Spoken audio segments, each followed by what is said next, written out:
PNS kerja 30 tahun, uang JHT sekitar 60 juta. Rencana perubahan sistem pensiun PNS dari berbasis Pay as you go menjadi pilih pundit masih dalam kajian pemerintah. Kepala Bidang Kesra dan Pensiun Badan Kepegawaian Daerah BKD DKI Jakarta Ety Agustiani menuturkan sejatinya pihaknya mendukung seluruh skema yang akan dilakukan pemerintah pusat dalam kalkulasi yang nantinya akan ditetapkan. Apapun yang diatur dengan pusat, kita akan ikut, ujarnya kepada wartawan. Ety menjelaskan, pada dasarnya PNS paham bahwa setiap bulan gajinya yang didapat dipotong secara sistem iuran wajib pegawai negeri atau IWP. Adapun potongan untuk IWP besarannya mencapai 10% untuk 3 komponen, yakni asuransi kesehatan, program jaminan hari tua atau JHT, dan program pensiun. Adapun rincian IWP bagi PNS aktif atau pensiunan sebesar 10%, sementara untuk gaji terusan sebesar 2% dari penghasilan atau IWP tersebut terdiri dari 2% untuk BPJS Kesehatan dan 8% untuk program yang dikelola Taspen, sebesar 3,25% untuk tabungan hari tua atau THT, dan 4,75% untuk program pensiun. Seluruhnya jika dijumlah mencapai 10%.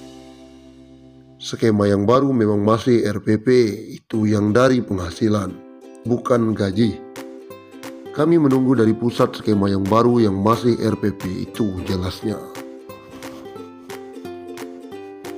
Dia juga tak menampik pernyataan Menpan RB yang menyatakan bahwa manfaat yang diberikan pada PNS sangat kecil. Bagi Ety, kecilnya manfaat yang diterima itu disebabkan karena potongan yang dikenakan selama ini juga masih dalam jumlah yang sangat kecil.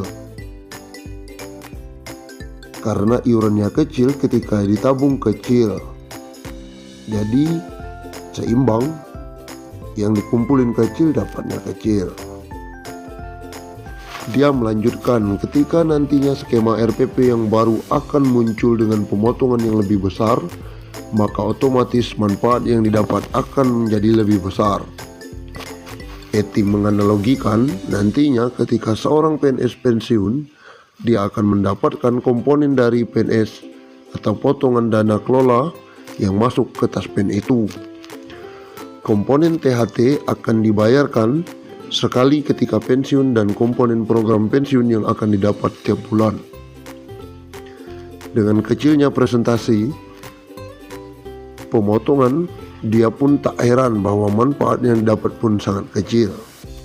Sebagai gambaran, misal ada pegawai yang sudah 30 tahun kerja terhitung mulai dari CPNS sampai pensiun, itu kan masa kerjanya sekitar 30 tahun.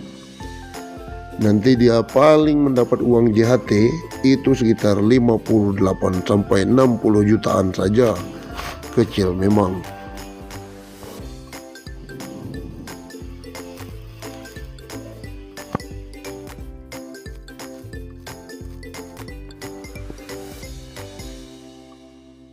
Sederet tunjangan yang masih bisa PNS dapatkan di 2021.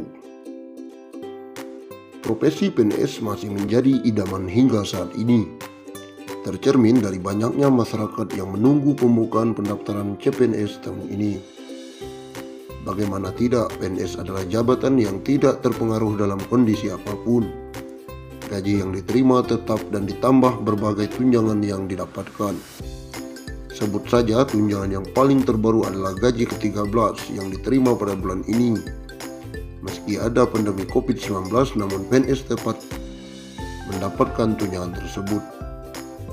Ada juga tunjangan kinerja yang diterima beberapa PNS seperti Direktorat Jenderal Pajak.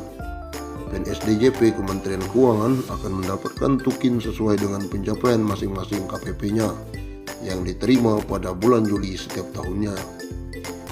Adapun tukin DJP ditentukan oleh Peraturan Presiden Perpres Nomor 37 Tahun 2015 di mana tunjangan terendah ditetapkan sebesar Rp5.361.000 untuk level jabatan pelaksana dan tertinggi sebesar Rp117.375.000 untuk level jabatan tertinggi di DJP, misalnya Eselon 1 atau Direktur Jenderal Pajak. Tunjangan terbaru adalah untuk PNS yang berada di Kementerian Pariwisata dan Ekonomi Kreatif. Ini tertuang dalam Peraturan Presiden Nomor 54 Tahun 2021 tentang tunjangan kinerja pegawai di lingkungan Kementerian Pariwisata dan Ekonomi Kreatif yang diteken Jokowi pada 8 Juni 2021. Dalam aturan ini disebutkan bahwa PNS Kemenparekraf akan mendapatkan tunjangan kinerja setiap bulannya di luar penghasilan tetap atau gaji pokok. Tukin diberikan setelah mempertimbangkan penilaian reformasi birokrasi, capaian kinerja organisasi dan individu. Besaran tukin akan diberikan sesuai jenjang jabatan. Dalam lampiran Perpres disertakan besaran tukin dari yang terbesar 33,2 juta untuk jenjang tertinggi 2,5 juta untuk yang terendah. Menteri akan mendapatkan 150% dari tukin jabatan tertinggi di instansi tersebut dan terhitung sejak Januari 2020. Sementara pajak menghasilkan akan dibebankan ke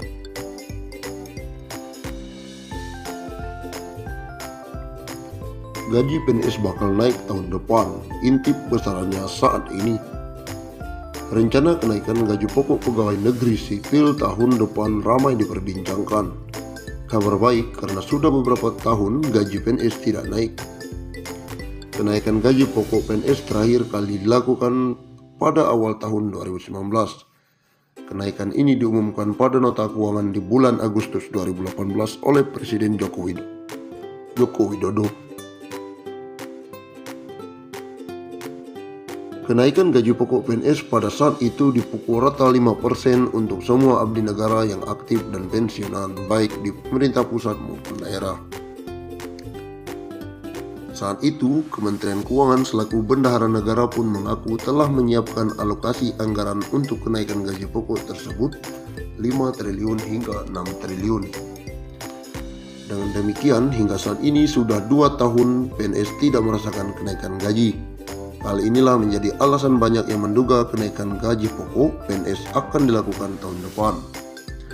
Saat dikonfirmasi, Direktur Jenderal Anggaran Kementerian Keuangan Isa Ratmawarta memilih untuk tidak memberikan detail mengenai rencana kenaikan gaji PNS yang beredar.